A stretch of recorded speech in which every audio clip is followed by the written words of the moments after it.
essence of activism.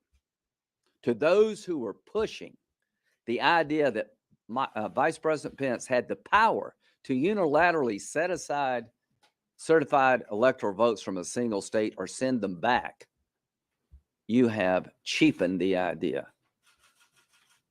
of constitutional conservatism. So when asked to do something against conservative values that would be harmful to the nation, Mike Pence said no. Other people chose this moment to advance their personal causes. I have found in this job over time, moments like this come back to haunt you if you're doing something you shouldn't be doing. So January the 20th, I intend to be there. I am hoping that President Trump will allow his team to continue to work closely with the Biden transition team to transfer power peacefully. That President Trump will focus on some of the achievements he has accomplished, remind the country of the consequential presidency he has had, accept that he fell short and a new president will be coming, and to turn down the rhetoric and allow us as a nation to heal and move forward. To my Democratic colleagues, I ask the same of you. Then I'll take questions. Senator Graham, you were one of President Trump's biggest critics during the 2016 election. Then you became one of his biggest supporters. Do you have any regrets in your support of him and what this has led to at this moment? No, I was a opponent of President Trump, and I got beat like a drum. I didn't scratch. I had a decision to make. I said everything I could think about regarding him as a candidate. The people of South Carolina spoke. He won my state and he became president of the United States. So I decided then it's not about me. It's about my job as being a senator from South Carolina. People from South Carolina wanted me to work with this president, and I did. I did the same with Obama. I'll do the same with Biden. But this is a Republican president.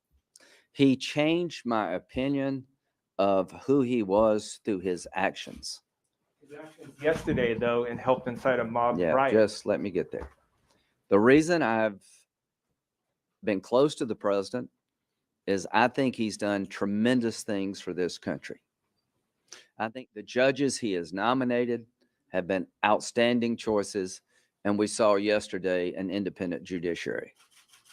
I think people like Bill Barr were the best people in the country to be attorney general at the time they were. I think what he did to destroy the caliphate was long overdue. It makes it safer. I think getting out of the Iran nuclear agreement has led the way to peace between the Arabs and the Israelis at a level I would have never imagined. I think he's brought order to the border. He listened to me. He asked my advice about judges. When I got upset about Syria, he listened, and he actually changed his policies. I could never get Obama to do that. Obama had a good relationship with him, but with Senator McCain, we begged him, do not leave Iraq. But he did. As to yesterday, it breaks my heart that my friend, a president of a consequence, would allow yesterday to happen. And it will be a major part of his presidency. It was a self-inflicted wound. It was going too far. And here's the one thing I can say. The next 2 weeks can begin to right the ship depending on how the president behaves. And over time, his presidency will be viewed in a fuller context. I have absolutely no regrets of helping this president make us safer, more prosperous. I've enjoyed my relationship with him. I say these things not because of animosity. I say these things because I have to. But Senator Graham, after being so close to this president for 4 years, do you think that you and other Republicans had more of a responsibility to speak out, both privately and publicly, when he said things that were untrue, when he ginned up his base? Do you think that that would have made a difference yesterday? I think the Trump presidency has been poorly covered by people in your business. I think that from the time he took office, there's been an effort to cover his presidency in a way that I think is not helpful to the country. I have spoken up. There has been an effort to believe everything that Trump did was wrong before it's proven or not. All I can say is that I have shared my thoughts with the president. I've spoken out when I thought I should. But the one thing that I want you to know, there are plenty of Republicans believe that the Trump presidency was never legitimate in the eyes of the Democratic Party, never accepted by the people in your business, and it's been a constant drumbeat. And I think that's taken a toll on all of us. So could I have done better? Yes. The question, could you have done better? Could those of you who cover the White House done better? You need to ask yourself that. Senator, can I just follow up on that? Senator Yeah. Graham, do you mind if I just follow up on that really quickly? You didn't acknowledge Joe Biden as president of this United States for a month and a half. Didn't that contribute to the notion among Trump's I think supporters that that this is, was I stolen think from that's them? is exactly the problem. Did anybody doubt that Vice President Gore, did you ask any Democrat, why don't you acknowledge that Vice President Gore lost? You waited till the results were into the litigation. No, it's not. No, it's a president going to court, challenging results. From the time the race was called, I was hounded. Why don't you say Biden won? You wanted me to declare Biden the winner before President Trump had the right to go to court and exercise the same rights other presidents have had. And I chose not to do that. I said last night, Joe Biden is the president. He won. The Constitution worked. Senator, you just said that Vice President Pence was asked to do things that were illegal and Yes. unconstitutional. Yes. He was asked to do those things by the president publicly. So why shouldn't the 25th Amendment be used if the president asked the vice president to do things that were illegal and unconstitutional? Yeah, I think what the president was asking of the vice president was not constitutionally allowed. He had people who said that he could do it. The fault lies, I think, with some of the legal advice around him. You've had people in his legal team make claims that are just beyond the pale. The president's frustrated. He thought he was cheated. Nobody's ever going to convince him that he wasn't. But this idea of asking the vice president to use his powers to send back electors that were certified doesn't exist in the Constitution. He's the president. Like, Yeah. shouldn't the buck stop somewhere else? That's your answer on the 25th Amendment. You said it would not be appropriate to invoke that right now. Do you trust the president not to incite the kind of violence that he promoted yesterday in the next 2 weeks? I'm hoping he won't. I'm hoping that he will allow Mark Meadows to continue the transition, that he will start talking more about what he's done as president, focus on the threats we have coming from Iran, finish out the next 14 days in a way that will allow us to get a good start for Vice President Biden. That it does him no good, in my view, now to continue to attack the legitimacy of the election, because this election was legitimate and it has now been decided constitutionally. So my hope is that we can move forward in the next 14 days, but this will depend on what the president does. I am hopeful that the worst is behind us and we can transfer power on January 20th. Senator, what gives you that hope? Have you spoken to him? I talked with some people this morning that seems to be a belief that we're moving in the right direction. And I'm just trying to reinforce that. The people around him, I think, have the right attitude. The people around him, I think, are giving him good advice. It's up to the president to take it. And again, you asked me about my relationship with the president. I regret it not one bit. I think we've had a hell of a ride. We've done some great things for the country. I hate it ends this way. Senator, do you believe that the events of yesterday, his campaign, disqualify the president from seeking the office again in the future? I'm not worried about the next election. I'm worried about getting through the next 14 days. We'll talk about 2022 and 2024. Let's get Vice President Biden sworn in January the 20th. And I'll make an observation politically. If you're a Republican, been a tough couple of weeks. We lost Georgia. 2 good candidates fell short. I'm confident that from what I hear, the Democrats are going to overreach. If we can regroup, rebuild ourselves, get away from the fiery rhetoric and the conspiracy theories, that we'll have a chance in 2022 to take back the Senate and take back the House, but it's going to require us to go back to the blocking and tackling of conservative politics. So can you respond to the Democrats? They're not only talking about the 25th Amendment, both Leader Schumer and Speaker Pelosi have used the word, talk about impeachment, pursuing impeachment. Can you just respond to what response would be from Republicans if they did that?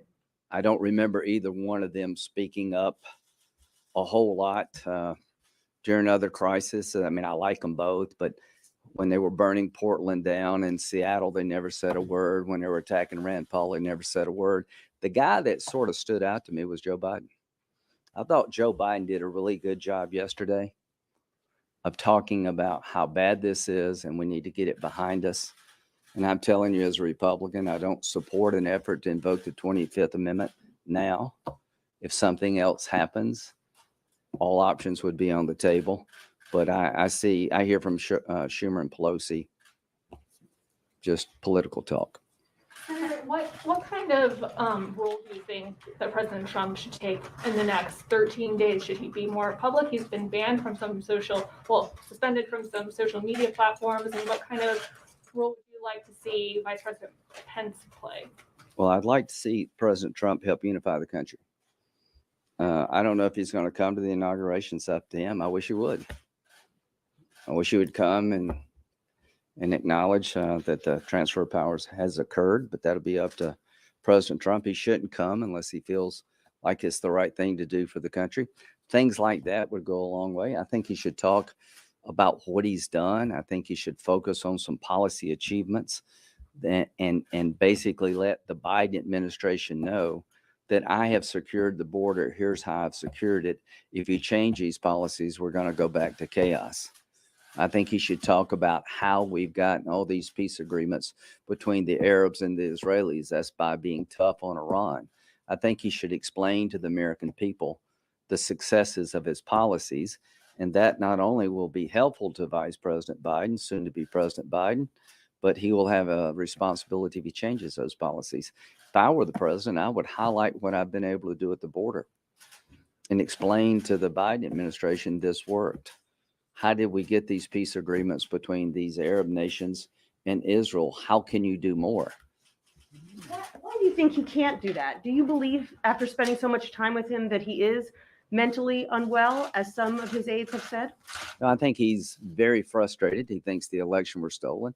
I think he's got some very bad advisors around him that push ideas that are not sound.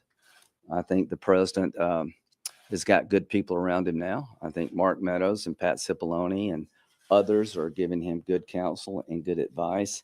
I am here today to answer your questions, to say what I think. I think the best thing the president can do is encourage a transition to be peaceful, to be professional, and to use the voice he has in the next 14 days to talk about his successes and to bring us together.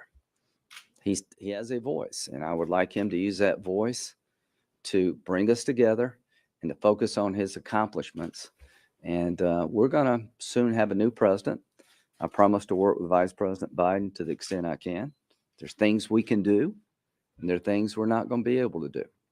He hasn't done it the last 4 years. What makes you think he can do it in the last 14 days and bring people together? Well, I think he has, in the last 4 years, accomplished major things. Now, in terms of a personal style, he's been divisive. All I can say is that many of us on the conservative side believe that the coverage of President Trump has been over the top. I was here during the Obama years. Good example. The Mueller investigation you covered breathlessly turned out not to be the event that it was billed to be. And when we looked at the abuse at Department of Justice and the FBI, you found it in the obituary page. That Fox, now y'all covered it for the most part. That's a double standard. I think that the problems that Hunter Biden have, if a Trump had done those things, it'd be front page news everywhere. So there's a lot of people on my side of the aisle who believe that the president, the way he's been covered has contributed to a lot of discourse. And y'all have lost the mainstream media, Senator, conservative America, and you got to ask why. what concerns do you have with the way that Capitol Hill police handled the protest last night? And should their $460 million budget be reviewed? Okay. One, thank the frontline officers. How could we not be prepared? How could, in a joint session of Congress with the vice president in the building, you not do better than this? Where were the National Guard? Black Lives Matter protest. Have you seen the images on the Capitol steps where we had National Guard members in riot gear? Why weren't you as prepared this time around?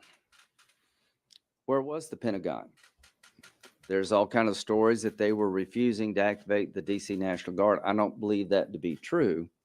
But what kind of intelligence gathering apparatus does the Capitol Hill Police Department and the agencies in charge of defending the Capitol have? How could they fail so miserably? We're 20 years after 9/11, right? Yesterday, they could have blown the building up. They could have killed us all. They could have destroyed the government. People coming through the windows had backpacks as big as my desk on the Senate. They should have been challenged. Warning shots should have been fired and lethal force should have been used once they penetrated the seat of government. Those backpacks could have had bombs, chemical agents, weapons. We dodged a major bullet yesterday. If this is not a wake-up call, I do not know what is. Is it a money problem? If it is, we'll fix it. Is it a leadership problem? Obviously. Is it an intel failure of the highest proportions? Absolutely. So I will end where I began. There are so many storylines for the last 48 hours. Many of them political. This one has brought us together. Bernie Sanders was as upset with what happened as I was. I was talking with Bernie about how could they come in and take over the Senate. And he said, get them out of there. To his credit, Bernie wanted a forceful response to the domestic terrorist who occupied the House and the Senate. So let's end on this note. Yesterday, the Capitol of the United States was taken over by domestic terrorists that are not patriots. They overwhelmed the Capitol Police. They destroyed the House. They took over the place and sat in the presiding officer's chair. They went through my desk, and all of us had to go to a single room to be protected. This shall never happen again. We've lost our will and our determination to stand up for law and order. And when you let a courthouse be attacked and nobody gets prosecuted, the next thing you know, it gets worse. To all the mayors out there who have discord and unlawful behavior in your city, get on top of it. I'm not a mayor. I'm a United States Senator. I accept responsibility for fixing this problem. How do you fix this problem? You adequately resource those in charge of defense. You hold those accountable.